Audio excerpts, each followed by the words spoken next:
we just released another spectacular home tour on our channel. Now, this one is one that a lot of our viewers have been asking for. Many of the homes that we feature on our channel tend to be a mixture of log and timber, or more exclusively timber.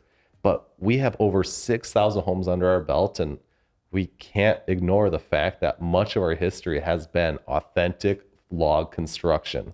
This home tour is a terrific nod to that. These homeowners wanted that traditional log home aesthetic, but with all the bells and whistles. One that is specifically catered toward hosting and entertaining. We've got round logs on the exterior, your traditional button pass corners, beautiful gable dormers. This home certainly is going to exceed expectations for anyone who hasn't watched the tour yet. The homeowner said, okay, we're relocating, we're retired, and we're going to be somewhat near our children, and we want zero excuse for them to not come and visit us. We want them to build memories here. We want all the kids running around, the grandkids and all. They're alongside a lake, so that was number one priority. Okay, when we build this new home, we've got to be alongside a lake. We want to take the boat on the water. We want kids to be able to go along the beachfront. And we also want to make sure there's enough breathing room so that people can stay here for extended days and not be eager to leave. We want it to be difficult for them to leave. They want to love it so much. And we certainly saw that on this home. So while we say it was inspired by the mountain view, there was quite a bit that was changed, just as there is with every single client that we work with. Oh, for sure. Yeah. That was the first thing I thought of when I watched the sneak preview here before we got together. You'd mentioned in the video, this was inspired by our mountain view, and I'm thinking to myself, I've seen that floor plan so many times. And I was looking at like, this is so different than the mountain view. We should almost be like, this is just a custom home, just because it shows truly how customizable our floor plans are. I think when you compare this one to the mountain view, I mean, I can certainly see where it came inspired from that, but it's so different that it's a tip to our design team of how customized we can get. Yeah. I like right from the beginning, right from the outside of the home, as you approach the home, we actually turn that garage 90 degrees. So it kind of creates like a little courtyard between the garage and the house, which I love. I mean, your guests pull up, your front doors, boom, right in front of you. Okay. And then what it also does is turn those garage doors so they're not facing the road. They're not curbside. You don't see those garage doors. While they're awesome garage doors, as you pointed out in the video, it's not the first thing you see as you approach the home. So I love turning that garage 90 degrees for sure. Well, while we're talking about the garage, we do have a floor plan out there called the Hideaway. So this actually was inspired by the Hideaway, the way that whole upper living space was finished.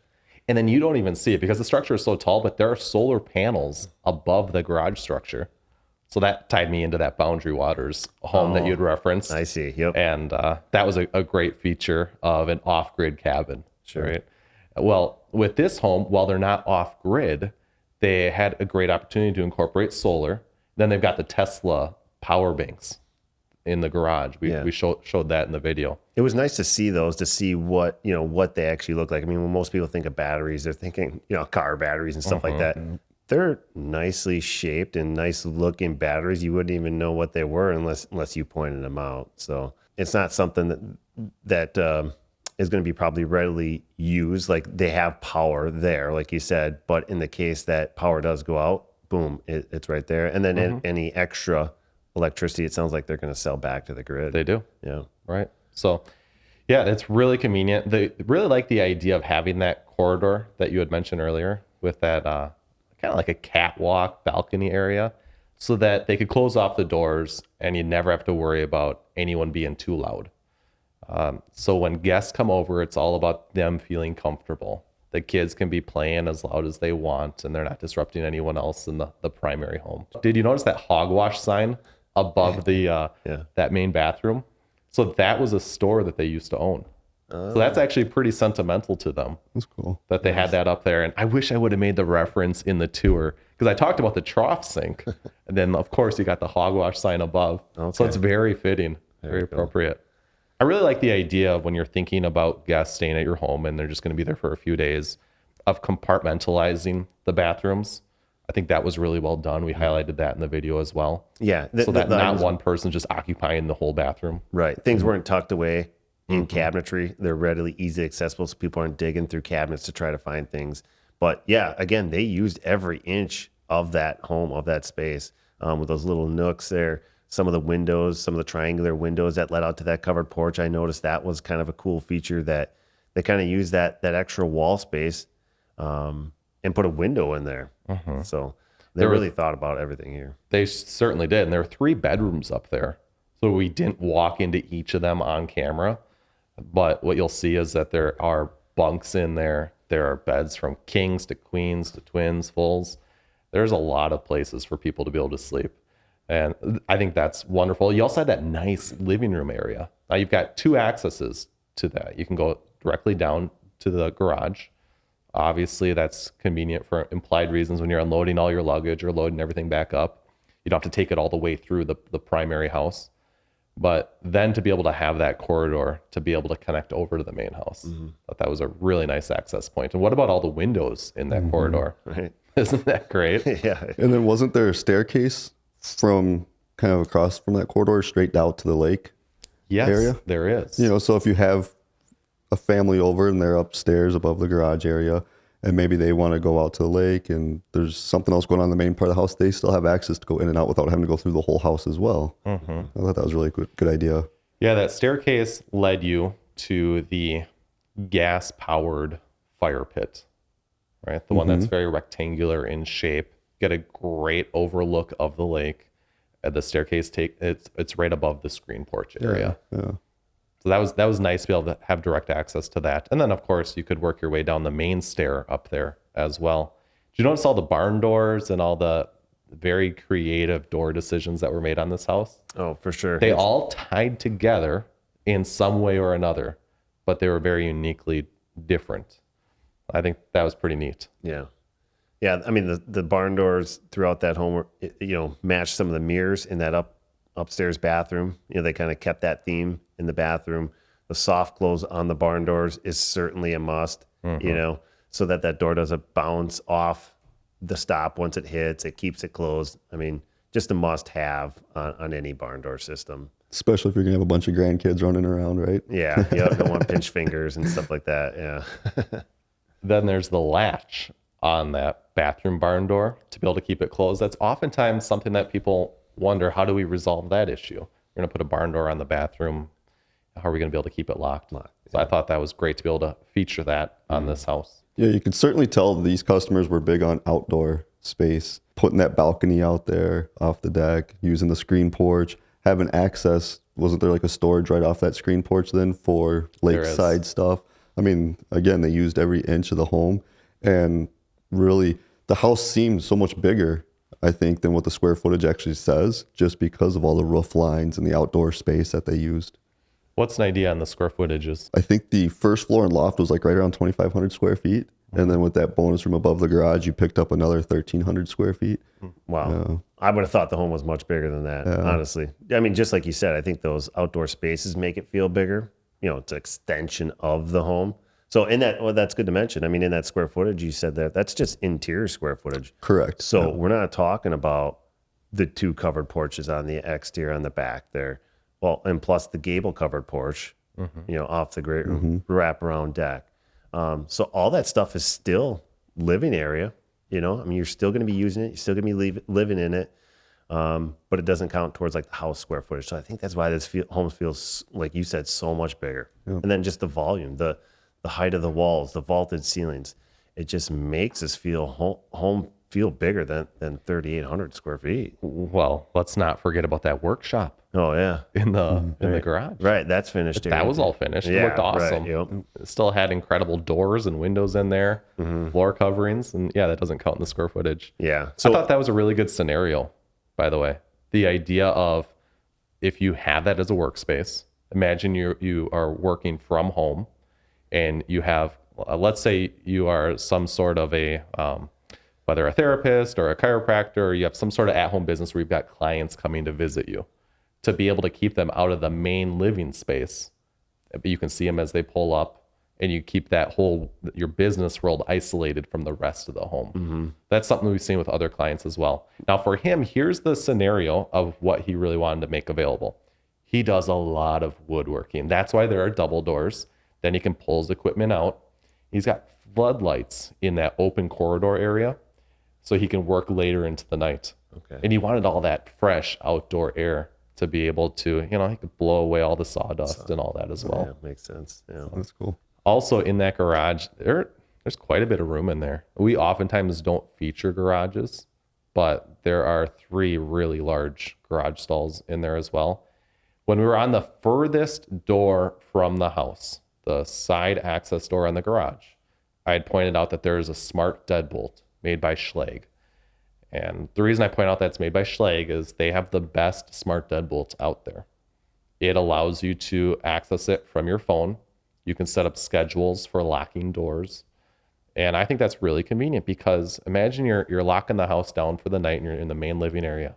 Do you really want to go and check on that far service garage door? No, you don't. So it's great to be able to check that from your phone. Also a nice thing to consider whether you're doing an Airbnb or in their case, having their friends and family over, no one has to have a key then. They can easily get into the house because they did have these smart deadbolts in other areas of the home as well. And if we were to lean into technology a little bit more, they had speakers throughout the house, also speakers supporting your lakeside activities, and even a really strong Wi-Fi signal that casted Wi-Fi to the beachfront. So you don't have to be using up all your data if you're, streaming Spotify or anything like that. Yeah, I see them envisioning using the beach a lot. And you notice on that property, there's not a lot of change in elevation. So, which is kind of a lot of different from some of the lake properties that have a steep drop to the lake. This one was a little different, probably actually a little bit nicer to think about. It's a nice flat walking surface out to the lake, but the water table was a little bit high there. So we ended up going with slab construction on this home. So, which means the foundation goes in, about 4 feet into the ground. The home is actually built on a concrete slab, which is actually kind of nice. I mean, it eliminates the need for a lot of changes in elevation in your floor, which eliminates a lot of steps. You can even eliminate some of those decks and do concrete patios. It's a really convenient way to access the exterior and move through the home without having a floor system. And then a lot of people heat that slab too, which makes it a very comfortable heat, a very comfortable floor because now your feet are warm. It's a much more even heat throughout that home. So, slab construction on this home, which is becoming more and more common in a lot of our homes. Speaking of heat, they actually had geothermal on that property. Very cool. Yeah, so that's one of those things that you can't represent too well on a tour. Sure. Everything's underground, right, and in the mechanicals. But I thought that was pretty cool to see that they were using that as a heat source. With a slab construction and eliminating all the steps, while those two play hand in hand very nicely, you can still eliminate steps even if you don't have a slab, right? So correct. Touch on that a little bit. Let's say someone wanted a full basement. Oh yeah, full basement. I mean, simply we just raised the foundation in the other areas like the garage. So there's a seamless no step from the garage to the house. So yeah, there's certainly other ways to do it when you have a full basement. This just makes it, much more natural, I guess, with slab construction. Makes your outdoor space a little more flat to your yard, right? Where if you're out there on the deck, the kids can still be playing in the yard and there's not steps to get down from the deck, which you would have in like a walkout basement or even a standard basement. You'd have some steps. Right. Where when you're on a slab like that, you're much more level with the yard and stuff. And while we're talking steps, let's not overlook that full log stair going up to the loft. Isn't that cool? To be able to see through that, have the full log stringers, the half log treads. Yep. And then it had those heavy metal tread supports. Yep. And that tied in really well with the railing that they used. Yeah, it did. It did. And those brackets are custom made by us, designed for our full log stringers and half log treads.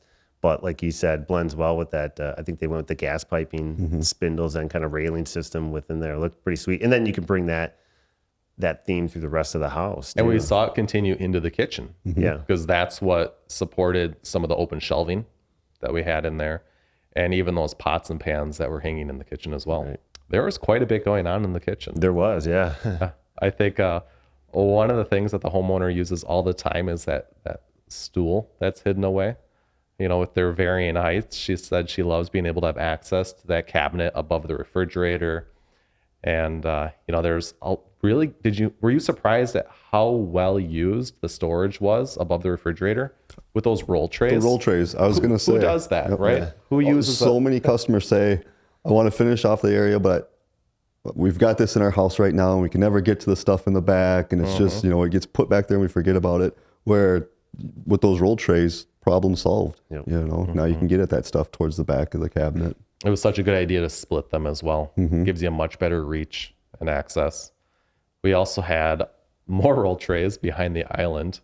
When I opened up that door and you see the 4 or 5 roll trays in there, I just think that is just such good utilization of space. I mean, they did it for holiday stuff. I could picture kids' games in there, stuff like that, Oh, yeah. Very, very useful space. Yeah, absolutely. Yeah, it was a gorgeous kitchen. I think a really good balance of open shelving, and then of course the rustic hickory cabinets and rustic hickory flooring. Your quintessential log home. Everything was there were a lot of traditional elements, things that we've seen in the past, and then of course with everything being brand new, state of the art.